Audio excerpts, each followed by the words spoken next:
중심으로 중남비 우리 선교 사역을 하고 계시는 우리 홍순웅 선교사님 나오셔서 성취될 언약의 메시지 주시겠습니다. 여러분 나오실 때 큰 박수로 선교사님 맞이해 주시기 바랍니다.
반갑습니다. 제목만 이렇게 써놓을게요. 제가 2주 전에 대학부에서 메시지를 전했거든요. 네, 그때에 저에게 질문을 이렇게 하더라고요. 왜 선교사의 길을 걷게 되셨나요? 그 질문에 제가 뭐라고 답변했냐면은 제자가 있기 때문에 선교사의 길로 이렇게 기도 중에 인도를 받았다고 그랬어요. 제자가 있으면은 마음에 담겨지는 거예요. 여러분들의 부모님이 여러분들을 마음에 담는 것처럼 제자가 있으면 그렇게 마음이 담겨져요. 사도 바울이 사도행전 14장에 보면 돌 맞고 거의 죽음 직전까지 들어갔다가 훌훌 털고 다시 제자가 있는 그 지역으로 들어가서 전도하고 선교를 했었거든요. 그만큼 제자라고 하는 이 의미는 굉장히 마음속에서 끊어낼 수가 없는 그 특별한 것입니다. 그래서 저는 왜 선교사의 길을 갔느냐라고 질문을 했을 때에 제자가 있어서 갔다고 그랬어요. 제가 한국에 있을 때에 한 25년 정도를 스페너권 현장을 보게 됐어요. 우리 이제 사모님이 그 스페너 통역을 이렇게 했거든요. 자연스럽게 그 스페너권에 이제 유럽의 스페인 사람들 그리고 중남미의 이제 여러 각 나라 사람들을 접하게 됐어요. 그러면서 몇몇 이제 제자들을 팀 사역하고 또 그들을 상담해주고 또 어려운 문제를 같이 이렇게 나누며 기도하고 그렇게 하면서 그들을 좀 세우는 그런 역할을 이렇게 하게 되었습니다. 대부분 그 사람들이 한국에 돈 벌러 왔다가 복음 받고 이제 훈련 받고 그렇게 세워진 사람들인데 거의 80% 불법 체류인들이고요. 언제 잡히면 들어갈 줄 모르는 그런 상황에서 이들을 이렇게 조금 도왔는데 당시에 한 40명 정도 되었던 것 같아요. 그 중에 제자가 있어요. 그래서 그 제자가 늘 마음에 좀 있었기 때문에 한국에서 10년 전에 페루를 이렇게 한번 들어가면 5개월도 있었고 7개월도 있었고 그렇게 있는 동안에 칠레로도 이렇게 건너가서 순회를 좀 했었고 그리고 또 에콰도르를 건너가서 이렇게 순회를 했었고 그렇게 하면서 이제 에콰도르에는 그 제자가 이렇게 일어나서 한 지역에서 전도 운동이 이렇게 좀 활발하게 일어나고 있습니다. 그리고 이 제자 중심으로 이렇게 말씀의 인도를 받다 보니까 순회를 하지 않으면은 안 되겠구나라는 생각을 이렇게 해요. 순회를 마음에 이렇게 언약으로 붙잡고 인도를 받고 있어요. 본래는 여러분들은 잘 모르겠지만 아는 분들 있을지 모르겠지만 2012년도인가 그때 제가 멕시코로 동북에서 파송을 받았어요. 그때는 이제 파송을 받고 이제 시간표가 아직 되지 않아서 제가 인도를 못 받았는데 그렇게 하다가 작년에 동북에서 파송을 받았죠. 그때 이제 중남미 순회 선교사로 파송을 받았어요. 그러면서 또 올해는 이제 선교대회 때 또 이렇게 파송을 받고 그렇게 해서 현재 페루는 저의 거점 나라고요. 그리고 페루를 거점으로 이렇게 해서 중남미를 지속적으로 계속 순회를 이렇게 하고 있습니다. 순회를 이렇게 하다 보니까 굉장히 영적으로 이렇게 느끼는 게 많은데요. 뭐가 많이 느껴지느냐면은 누군가 나를 위해서 기도를 해주는 팀이 많이 있으면 좋겠다. 그런 생각들을 많이 해요. 왜 그런 생각들을 많이 하게 되냐면은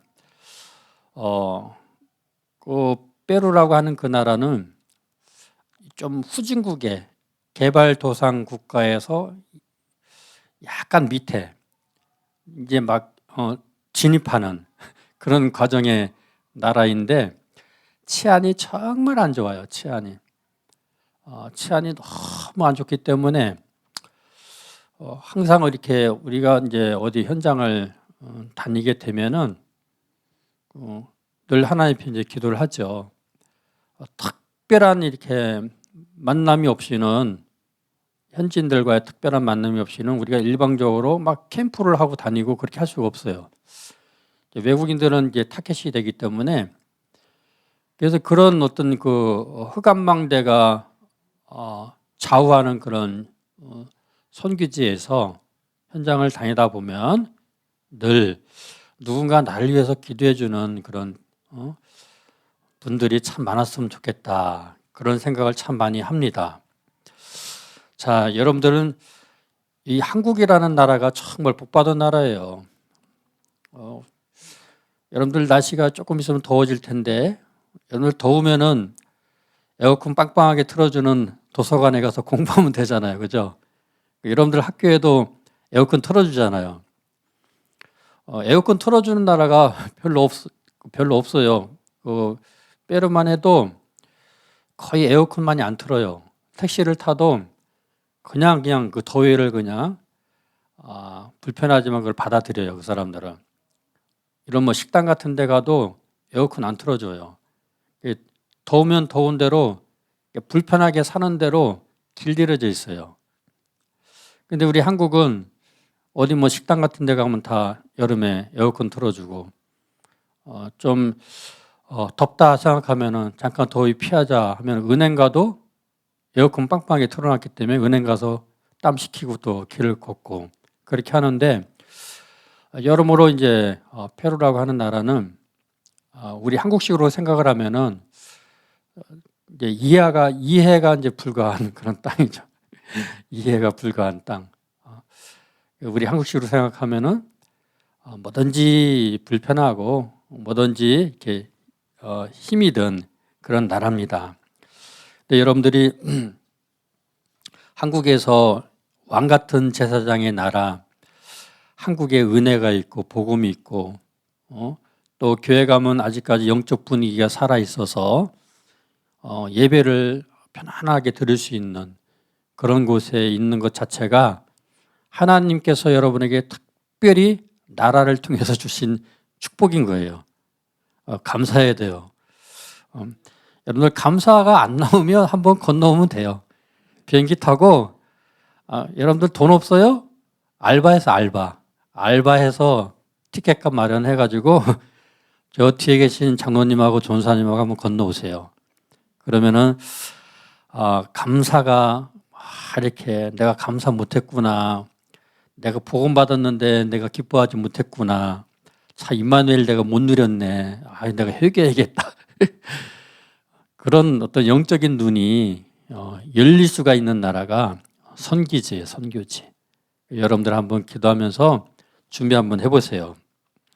중남미는 그 멕시코에서 시작을 해서 그 아르헨티나 끝까지 그걸 중남미라고 이렇게 해요. 그리고 인구가 중국의 한 절반 정도 돼요. 그 큰 대륙인데. 그리고 땅의 크기는 중국의 2배예요. 땅은 굉장히 큰 거에 비해서 인구가 너무 적어요. 제가 있는 그 페루는 인구가 우리나라하고 거의 비슷해요. 땅은 남북한 합친 거 한 5배 되는데 인구가 그렇게 없어요. 제가 들어가서 사역하는 그 에콰도르 같은 나라도 남북한 합친 것보다 조금 커요. 근데 인구가 1,800만 정도밖에 안 돼요. 이 중남미는 그 의외로 이렇게 인구가 작아요. 그런데 뭐 자연적인 조건은 참 좋아요.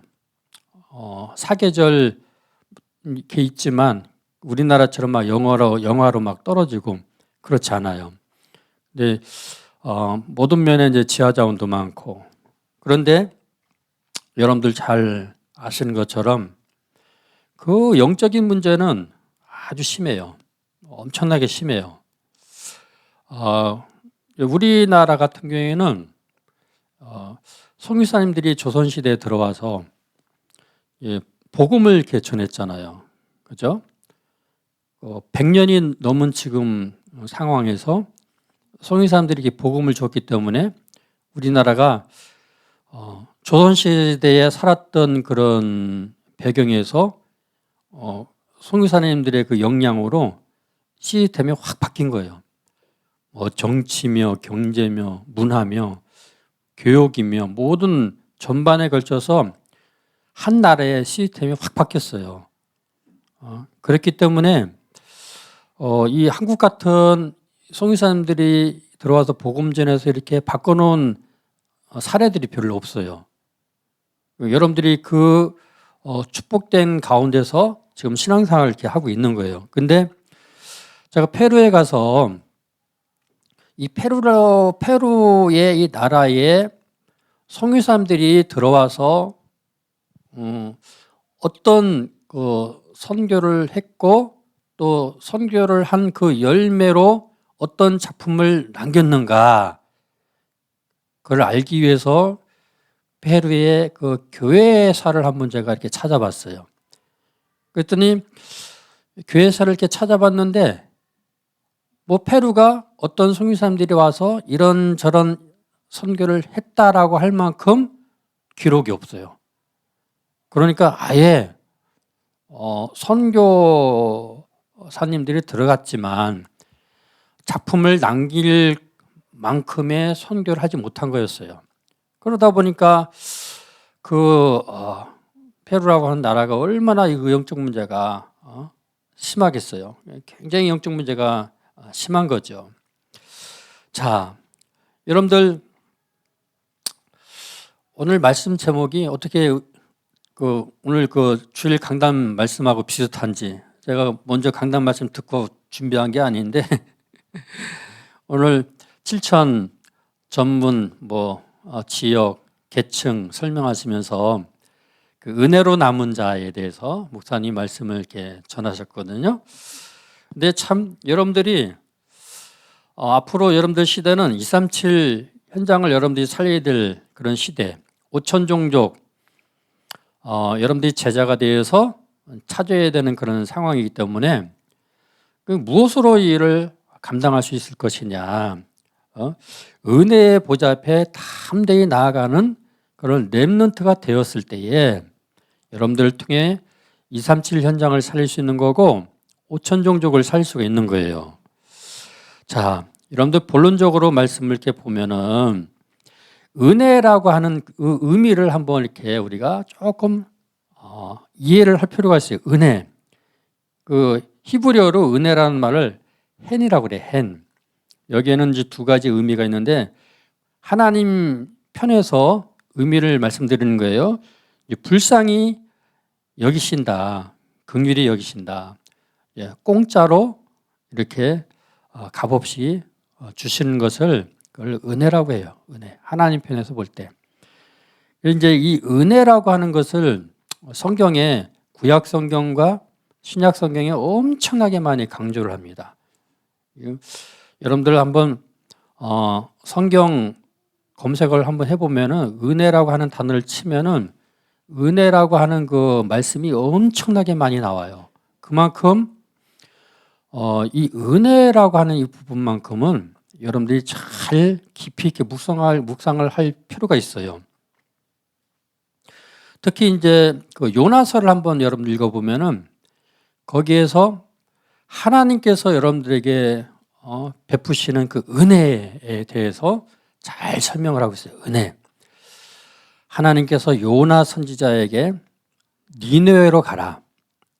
그 니느웨 백성들이 굉장히 이렇게 악이 찼다고 그래. 악이 찼다고 그래. 그래서 그 백성들이 가서 말씀을 전해라. 그런데 이제 요나가 말을 듣지 않지요. 그 요나서 1장을 쭉 읽어보면은 요나가 여호와의 앞을 그냥 피했다고 그랬어요. 그 요나는 어떤 특별한 생각을 가지고 있었던 거예요. 특별한 생각을 가지고 있지 않으면은 그 하나님 앞을 떠날 수가 없는 거예요. 여러분 사상 가진 사람들은 하나님을 떠나거든요. 하나님 피하거든요. 근데 요나가 어떤 사상을 가지고 있는데 그 사상은 선민 사상을 가지고 있어요. 선민 사상. 선민 사상 하면은 전도하고 선교에는 관심이 없는 거예요. 그냥 완전히 그들은 그 우리만 하나님이 선택했고 우리만 하나님이 사랑하신다라는 그런 사상을 가지고 울타리를 치고 다른 어떤 전도나 선교는 할 수가 없는 그런 사상을 가진 사람이 요나인데, 근데 결국에는 뺀질거리다가 이제 하나님께서 요나를 회개시켜서 니느웨에 가서 말씀을 전하게 해요. 그리고 거기에서 막 그냥 왕들도 베옷을 입고 백성들도 베옷을 입히고 그리고 짐승까지도 베옷을 입혀서 하나님 앞에 철저하게 회개하고 하나님께 돌아오게 만들어요. 그러면 이게 하나님이 하시는 거기 때문에 여러분들 같으면은 하나님 대단하십니다, 뛰어나십니다 하면서 하나님을 높이고 찬양을 드리잖아요. 그런데 이 요나라고 하는 사람은 하나님 어찌 그럴 수가 있습니까? 어찌 저희 못된 인간들을 다 하나님께서 회개시키고 하나님께 돌아오게 할 수 있습니까? 너무합니다. 이렇게 따지는 거예요. 그러니까 하나님께서 요나가 떼약볕에서 한창 이렇게 고생하니까 박넝쿨 하나를 준비를 해서 요나가 그 그늘 밑에서 딱 쉬게 해요. 그런데 하나님께서 요나를 깨닫게 하시기 위해서 벌레 한 마리를 통해서 그 박넝쿨을 야금야금 다 먹게 해서 가만 시들게 만들어요. 그러니까 요나가 또 하나님 앞에 따지는 거예요. 하나님 너무 뜨거워서 죽겠습니다. 왜 그러십니까? 그러니까 하나님께서 그때 하물며 박넝쿨까지도 너가 아끼고 그렇게 챙기면서 하나님을 떠나서 저 저주와 재앙 가운데 죽어가는 니느웨 백성들이 회개하고 하나님께 돌아온 것에 대해서 너가 그렇게 말을 할 수 있느냐?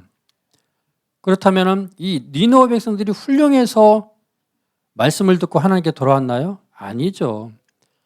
그 사람들은 하나님께 은혜 받을 조건이나 행위나 이런 것들이 아무것도 준비가 되어 있지 않은 상태입니다. 그런데 하나님께서 긍휼히 여기시고 불쌍히 여기시고 하나님께서 그들을 백성 삼으신 거예요. 그게 은혜예요, 은혜. 은혜라는 거는 내가 아무런 자격이 없는 거예요, 나에게. 그 어떤 0.1%의 하나님 앞에 가까이 갈 수 있는 것조차도 없는 그런 상태인 우리에게 하나님께서는 은혜라고 하는 것들을 통해서 우리에게 그리스도의 생명을 주시고 구원을 주시고 자녀를 삼으신 거예요. 아멘. 자, 그렇다면은 은혜의 보좌 앞에 담대히 나아가려면은 첫 번째, 은혜를 입은 사람이 은혜의 보좌 앞에 담대히 나갈 수 있는 거예요. 은혜를 입은 사람이. 여러분들 은혜를 입었습니까? 나는 당당하게 말할 수 있어요. 나는 은혜 입었어요. 어떤 은혜를 입었느냐? 하나님의 특별한 은혜를 입었어요. 내가 예수 그리스도를 가졌어요. 사도 바울이 말하잖아요. 내 안에 예수 그리스도가 있다고 그러잖아요. 사도 바울이.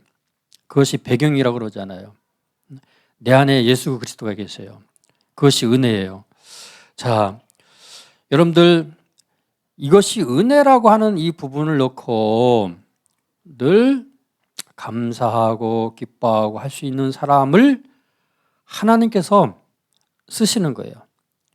은혜의 보좌 앞에 나아가는 그런 렘넌트가 되기를 바랍니다. 은혜를 받아야 돼요. 여러분과 내가 왜 은혜를 받아야 됩니까? 창세기 3장의 저주로 인해서 우리는 길을 떠난 인생을 살았던 거예요. 영적인 고아가 돼서 방황하고 사는 그런 인생이 되었던 거예요. 페루에 이제 니마가 시내인데 어느 시내를 가는데 7살짜리가 기타를 탁 치면서 노래를 부르는 거예요. 근데 그 노래를 가만히 들어보니까 인생은 괴롭다는 그 노래예요. 인생이 괴롭다는 노래. 그러니까 이제 우리 사역자하고 같이 가면서 전도 좀 해라. 저 꼬마에게. 그러니까 이제 사역자 가가지고 야, 네가 지금 7살밖에 안 됐는데 뭐가 인생이 이렇게 괴롭다고 노래를 하냐. 큰 기타를 어린아이가 멜 수가 없으니까 아주 조그만 이 성경보다 조금 큰 그 미니 기타를 다 가지고서 기타를 치면서 노래를 부르는데 그 노래의 내용이 인생은 괴롭다. 그런 노래를 부르는 거예요. 여러분들 왜 괴로워요? 길 떠났으니까. 영적 고아로 사니까 인생이 고달픈 거 힘든 거예요. 영적 고아로 살면은 힘들 수밖에 없는 거예요. 자, 여러분들 이런 영적 고아 상태에서 길을 잃어버리면은 그 길을 잃고 방황하는 것만큼 굉장히 힘든 거예요. 제가 이제 페루를 이렇게 갔는데 그때는 뭐 폰도 없고 뭐 어느 곳을 찾아가다가 길을 잃어버렸어요. 그래서 그냥 계속 길을 찾아가는데 돌았던 길을 또 돌고 버스를 탔는데 또 그냥 다른 데 가서 내리고 또 탔는데 또 이상한 데로 가고 그러다가 어두워졌네. 페루는 어두워지면 큰일 나요. 어두워지면은 피해야 돼요. 길거리 마음대로 못 다녀요. 근데 아이들이 막 패거리를 형성해서 막 싸우더라고요. 그러다가 어떤 아이가 제 눈을 한번 탁 마주쳤어요. 그거 굉장히 위험한 거거든, 마주치면은. 내가 이러고 있으면 큰일 나겠다. 그래서 얼른 제가 사모님을 데리고 교회로 도망갔어요, 교회로 탁 들어가가지고 우리가 길을 잃었다고. 전화 좀 쓰겠다고 해서 전화를 가지고 이제 현진에게 우리 어디 있다고 오라고 해서 우리가 이렇게 간 적이 있었거든요. 길을 잃으면 그때부터 고통이요. 길을 잃으면 여러분들 영적 고아돼서 길 잃어버리면 고통이요.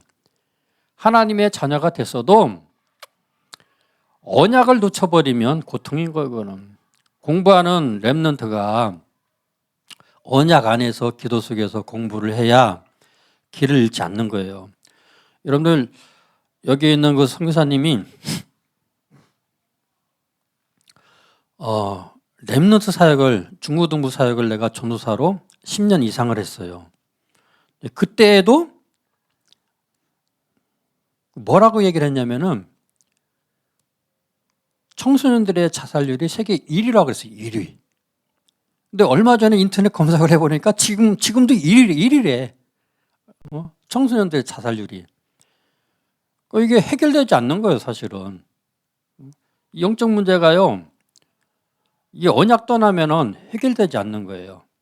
지금 많은 렘넌트들이 굉장히 방황을 하고 힘들어하고 그렇게 살아요. 왜 그렇습니까? 길을 잃었기 때문에 그래요. 교회 다니는데요? 아니죠. 말씀 놓치면 길 잃어버리는 거예요. 기도 속에 있지 않으면 길 잃어버리는 거예요. 내가 훈련도 많이 받고 메시지 많이 듣는데요, 그거 아니에요, 여러분들. 메시지는 듣는 것도 중요하지만 잡는 게 더 중요해. 무엇으로? 기도로 잡는 거예요, 기도로. 여러분들의 고백으로 메시지를 잡는 거예요. 그래서 학업을 감당하는데 여러분들이 기도 안에서, 말씀 안에서 그렇게 해야 여러분들 학업이 잘 돼도 괜찮고 안 돼도 괜찮고 말씀 안에서, 기도 안에서 이렇게 잡아가면 상관없는 거예요. 저희 이제 막내딸이 동안고등학교, 여기 학생들이 있어요? 동안고등학교. 거기를 다니다가 2학년까지 마치고 페루를 갔는데 졸업반으로 이렇게 넣어주더라고요. 그래서 1년을 그냥 막 시달리면서 그때 언어도 안 됐는데 뭐 그냥 잉글리시로 뭐 수업도 하고 뭐 스페인어로 이렇게 수업하고 그렇게 하면서 1년을 공부해가지고 거기서 고등학교를 이제 졸업을 했어요. 그때 굉장히 힘들어 하더라고. 그때마다 뭐라고 얘기했냐면은 힘들지만 공부를 하려고 노력하라는 말은 안 했어요, 제가. 힘들지만 언약 잡아라. 힘들지만 기도 속에 있으면 괜찮다. 그 어렵지만 그거 다 지나간다. 과정은 물론 힘들지. 그렇지만 언약 안에 있으면 된다. 언약 안에. 그 말을 듣고 애가 조금 더 정신을 차리고 말씀을 잡고 또 기도를 이렇게 하면서 그렇게 하면서 고등학교를 졸업을 했어요. 여러분들 학업이 길을 떠나면 안 되는 거예요. 언약 놓치면 안 되는 거예요. 종교 안 됩니다. 아담과 하와가 언약을 놓치고 해결책이 뭐였냐면은 종교를 선택했어요. 무화과잎을 엮어가지고 치마를 둘러서 입고 다녔어요. 그게 종교요, 종교. 인간의 노력이요. 인간의 방법이고. 그거 가지고 안 되니까 하나님께서 복음을 주셨는데 3장 21절 말씀에 가죽옷을 해 입힌 거예요. 피제사. 창세기 3장 15절 여자의 옷은 그 언약을 주신 거예요. 그 언약 잡으면 되는 거예요. 그 언약 잡으면 그 안에서 모든 것들이 해결되는 거예요. 내가 길이요 진리요 생명 되신 선지자 되신 그리스도를 통해서 여러분들이 그 모든 것들을 회복할 수가 있는 거예요. 자, 여러분들 이 저주라는 게 얼마나 심각하냐면은 참 한 번은 주일날에 예배를 마치고 이제 렘넌트 아이들 뭐 4살부터 해서 15살까지 아이들이 교회를 이렇게 와서 예배를 드리는데 예배를 다 마치고 포럼하잖아요. 포럼을 하는데 그 비타민 C 분말로 된 것을 7살 아이에게 줬어요. 그걸 받았으면 입에 털어넣어야 되잖아요. 근데 이걸 입에 털어놓지 않고 널판지에다 그걸 탁 뜯어가지고 그걸 모아놓더니만 코로 한쪽 코를 딱 막고 코로 딱 흡입을 하더라고. 그러면 살에 들려가지고 그냥 캑캑거리더라고요. 야, 무슨 간식을 코로 먹냐? 입으로 먹어야지. 왜 그러냐? 저는 그때 그 순간에 그 현장을 본 거예요. 그러니까 이 꼬마 아이의 친구들이나 형이나 동생이나 그 집의 부모나 친척이나 누군가가 일반적으로 이렇게 물 마시는 것처럼 마약을 하고 있구나. 그러니까 거기에 완전히 이 아이가 문화가 되어버린 거예요. 문화. 근데 이게 모든 게 이게 사실은 마약하는 사람에게 있어서는 정상적인 생활이지만, 그렇지만 보통 사람들이 볼 때에는 그게 생활이 아니고 그거는 저주예요. 그거는 흑암문화예요. 흑암문화. 누가 이렇게 조성합니까? 마귀가 그러는 거지. 마귀가요 현장을 장악하고 있는 거예요. 마귀가 그 어린 렘넌트들이 얼마나 귀합니까? 그 렘넌트들을 흑암망대 만들어 버리면은 그 페루라고 하는 나라는 미래가 없는 거예요. 그 가정에 미래가 없는 거예요. 그래서 지금 오늘날에 이 흑암망대를 조성하는 이 마귀는 렘넌트들을 처참하게 무너뜨리려고 많은 역사를 해나갑니다. 여기에 여러분들이 절대로 여러분들은 이 시대에 빛의 망대로 부름을 받았기 때문에 걸려들면 안 된다는 거. 어제 우리 막내 아이가 어디 집에 가서 친구 집에 가서 잠을 자고 오겠다고 그러더라고요. 저는 우리 아이들에게 외박을 잘 허용을 안 해요. 웬만하면 집에 들어와라. 그랬더니 엄마하고 타협을 해서 자고 들어온 거예요. 근데 얘가 아침에 일찍 와가지고 친구 얘기를 하더라고요. 아버지, 내 친구가 너무 심각해. 왜? 너네 친구 불신자야? 교회 다니는 친구래요. 근데 아주 심각하대요. 여러분들, 교회 다니는 게 그게 다가 아니고, 내가 과연 미래를 내가 언약 안에서 이렇게 준비해 나가는 그런 은혜를 가진 사람인가 하는 점에서 여러분들이 잘 영적으로 점검을 좀 해볼 필요가 있어요. 점검을 해야 돼요. 점검을. 자, 두 번째, 여러분 성령 충만을 놓고 집중하는 사람이 하나님의 보좌 앞에 담대히 나아갈 수가 있는 거예요. 하나님 보좌 앞에 담대히. 자, 성령 충만을 회복하기 위해서 여러분들이 지금 앉아 있잖아요. 여기에 성령 충만하기 위해서 여러분 앉아 있는 거예요. 성령 충만을 회복하기 위한 가장 중요한 것이 예배예요. 예배. 그래서 예배는요 보는 게 아니고 예배는 그냥 드리는 거예요. 드리는 거. 많은 사람들이 예배를 본다 그러는데 예배 보는 게 아니고요. 예배 드리는 거예요. 예배는 하나님께 드리는 거예요. 무엇으로요? 말씀을 잡으면서, 그리고 그 말씀 안에서 기도 드리면서 찬양으로 그 하나님을 높이는 게 예배예요. 그래서 예배 시간에 와서 여러분들이 예배가 끝났는데 피곤하다, 정신이 더 산만하다, 그럼 예배를 성공한 게 아니고 집중하지 못한 거예요. 여러분들 예배 시간에 와서는 머리가 맑아져야 돼요. 복잡했던 생각이 샥 떠나가야 돼. 그리고 모든 것들이 다 회복돼야 돼요. 여러분들의 영적 세계와 정신 세계, 여러분들 가지고 있는 학업에 대한 염려, 그 밖에 여러분들이 가지고 있는 문제에 대한 염려, 여러분들이 해야 될 여러 가지 짐, 이런 것들만큼은 예배를 통해서 다 쉼을 얻는 거예요. 안식을 얻고. 여러분들은 예배를 통해서 모든 것들이 다 회복이 돼야 되는 거예요. 여기 대표적인 사람들이 누구였냐면은 사무엘이에요.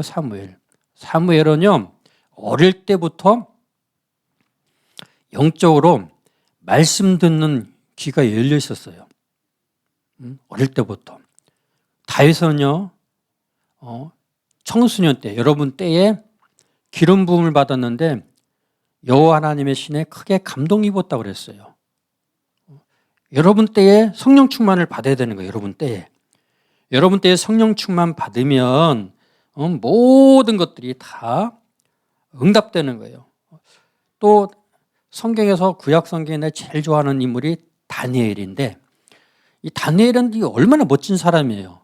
정말 그 바벨론의 그 흑암과 온갖 잡다한 것들이 붙잡고 역사하는 그 땅에서 주눅들지 않고 그냥 먹어, 그러니까 안 먹어요. 딱 자기만의 어떤 믿음의 결단을 가지고 지혜롭게 그 위기를 헤쳐나가잖아요. 그러니까 너무 멋있는 거예요. 이 사람들이 다 예배에 성공했던 사람들이고, 다 이 사람들은 성령이 충만한 사람들이었어요. 그렇기 때문에 이 사람들은 이 사람들을 통해서 한 시대에 복음을 전하는, 이 사람을 통해서 하나님의 그 살아계신 영광을 온 세계에 드러낼 수 있는 일들을 이루어 가시잖아요. 자, 성령 충만한 사람은 증인이 될 수밖에 없어요.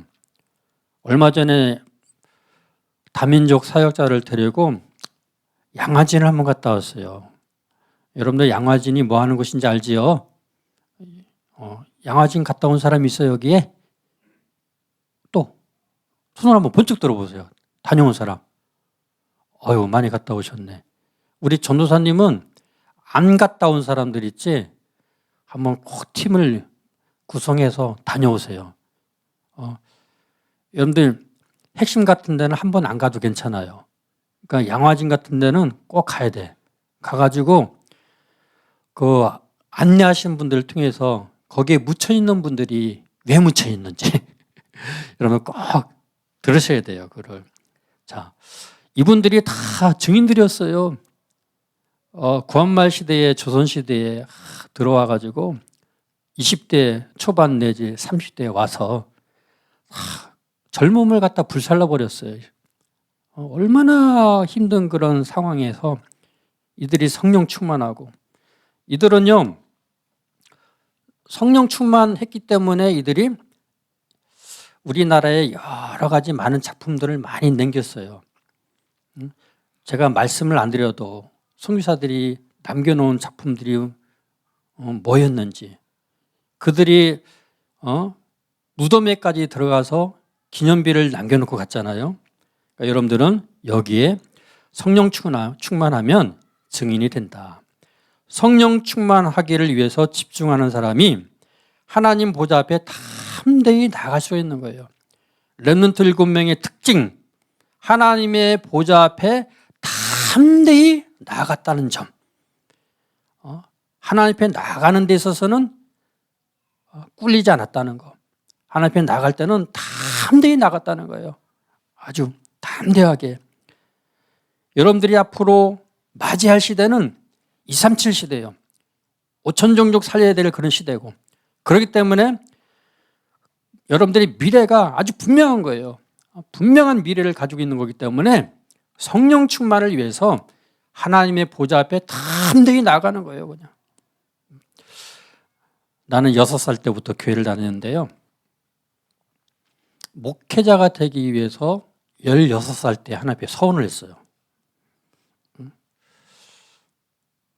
그리고 한 번도 제가 이게 맞는지 안 맞는지 그렇게 해본 적이 없어요.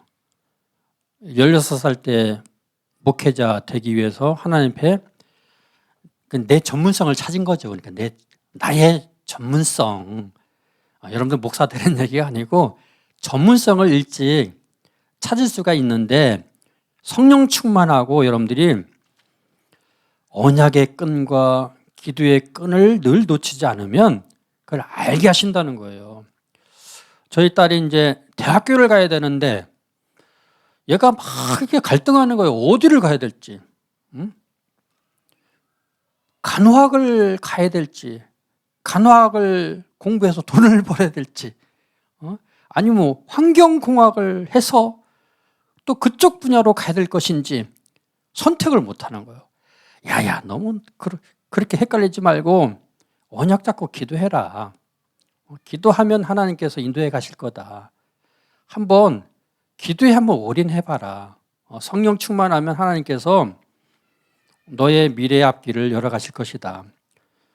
여러분들 성령 충만해야 돼요. 성령 충만하면 그 안에 모든 것들이 다 있는 거예요. 아멘. 자, 그러면 이 성령 충만하기 위해서는 우리가 어떻게 하면 성령 충만할 수 있겠느냐? 세 번째, 예수 그리스도의 이름으로 기도하면 돼요. 예수 그리스도의 이름으로. 하나님 보좌 앞에 담대히 나갈 수 있는 것은 예수 그리스도의 그 이름을 붙잡고 나아갈 때에 담대히 나갈 수가 있는 거예요. 하나님 보좌 앞에 나갈 때. 여러분들 그렇게 되시길 바랍니다. 하나님의 보좌 앞에 담대히 나아가는 여러분들 다 되시길 바랍니다. 여러분들 각자마다 이름이 있죠? 나도 내 이름이 있어요. 넓은 홍, 순박할 순, 일어날 흥, 이름이 있어요.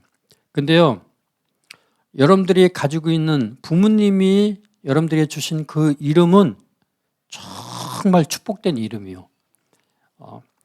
여러분 제대로 알면 그 축복을 많이 누릴 수가 있어요. 이름이 없으면 내가 받아 누릴 그 모든 혜택들이 다 사라지는 거예요. 그냥 다 사라져버려요. 근데 여러분들이 가지고 있는 이름, 이것만 붙잡고만 있어도 여러분들 이름을 통해서 누릴 수 있는 모든 이 땅의 모든 축복은 다 누릴 수가 있어요. 여러분들 이름으로 지금 학교를 다니잖아요. 여러분들 이름으로. 여러분들 이름 없으면 학교 못 다녀요. 여러분들 이름으로 학원 다닐 수 있잖아요. 여러분들 이름으로 비행기 티켓을 끊어서 해외를 갈 수 있잖아요. 그러니까 여러분들 이름이 없으면은 해외도 못 가는 거야. 이름이 없으면. 여러분 나중에 학교 졸업하고 돈 많이 벌어서 집 살 때도 여러분들 이름이 없으면 집 못 사요. 차를 살 때도 이름이 없으면 못 사는 거예요. 여러분들 이름이 없으면 아무것도 못 하는 거예요. 이 이름만, 여러분들 각자의 이름만 가지고서도 하나님의 축복을 누릴 수 있는 것들이 너무 많아요. 여러분들 이름 없으면 결혼 못 해요. 이름이 있어야 결혼하는 거예요. 남자, 여자가 가지고 있는 그 이름 대 이름으로 만나서 결혼해서 사는 거잖아요. 여러분 이름 없으면 아기도 못 낳는 거예요. 사실은 아무것도 못 하는 거예요. 자, 하나님께서 우리 인간에게 주신 이름 가지고도 많은 축복을 누리는 건데, 그런데 하나님께서 여러분과 나를 위해서 예수 그리스도의 이름을 주셨어요. 아멘. 기분 나빠요? 아니 하나님이 여러분들에게 예수 그리스도의 이름을 줬다니까 뭐가 그렇게 기분이 나빠요? 좋아야지. 아멘. 네. 뭐 하려고요? 뭐 하라고 주신 거예요? 사용하라고. 어떻게 사용해요? 부르면서 기도하라고. 어떻게 사용해요? 그 이름을 묵상하면서 언약을 묵상하라고. 어떻게 사용해요? 그 이름을 붙잡고 문제가 있고 사건이 있고 갈등이 있고 그럴 때마다 그 이름을 통해서 안식을 얻고 위로를 받고 힘을 얻고 그 안에 꿈을 가지고 비전 갖고 그렇게 하라고. 그 이름을 주신 거예요. 그렇게. 자, 말씀에 정리를 하고자 합니다.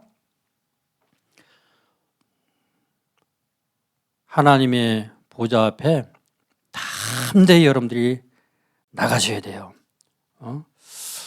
그 첫 번째가 은혜 입은 사람은 하나님의 보좌 앞에 담대히 나갈 수 있다. 두 번째가 성령 충만 집중하는 사람은 하나님의 보좌 앞에 담대히 나갈 수 있다. 세 번째, 예수님의 이름으로 하나님 보좌 앞에 담대히 나갈 수 있다. 나의 비전은요, 중남미 37개를 이제 순회하면서 제자 찾아서 그들이 또 다른 제자를 삼고 복음하는 거예요. 중남미 복음화. 나의 미션은. 근데 이것은 꿈이 있다고 해서 되는 게 아니고요. 내 안에 비전이 있다 해서 되는 게 아니고 이것은 하나님이 하셔야 돼요. 하나님께서 하셔야 되는데 그러려면 하나님께서 성령으로 하여금 이것을 성취시켜 나갈 수 있도록 해야 되는 건데 그게 예수님 이름 부르는 거예요. 예수님 이름 늘 누가 많이 불렀죠? 사도 바울이 선교지 현장을 옮겨 다닐 때마다 문제와 사건이 터질 때마다 예수님의 이름을 불렀어요. 또 예수님의 제자들이 예수 그리스도의 이름을 많이 이렇게 불렀어요. 이들은 예수 그리스도의 이름을 부르면서 하나님의 보좌 앞에 담대히 나가시고 있었던 거예요. 그랬기 때문에 이들이 가는 곳마다 마귀가 벌벌 떨고 이 세상의 어떤 조직도 이 세상의 그 어떤 간섭도 방해도 그들을 무릎 꿇리지 못한 거예요. 가는 곳마다 이들이 예수 그리스도의 이름만 높였기 때문에 가는 곳마다 예수 그리스도의 이름을 가지고 흑암 망대를 굴복시키고 가는 곳마다 제자를 찾아서 교회를 회복을 시켰기 때문에 예수 그리스도 이름 부르는 곳마다 이와 같은 일들이 일어났던 거예요. 여러분들 승리하시길 바랍니다. 하나님 아버지 감사합니다. 은혜의 보좌 앞에 담대히 나아갈 수 있는 우리 렘넌트들 다 되게 하옵소서. 오력을 주시옵시고 또 이 오력의 힘이 우리 렘넌트들이 언약의 여정을 가는 모든 가정 위에 하나님의 능력 가운데 임하게 하옵시고 하나님의 역사하신 가운데 응답되게 하옵시고 이들의 학업의 현장과 가정과 이 미래의 모든 것들을 놓고 기도할 때에 특별히 138의 그 언약을 성취시켜 주시옵소서. 감사를 드리며 예수 그리스도의 이름으로 기도드립니다. 아멘.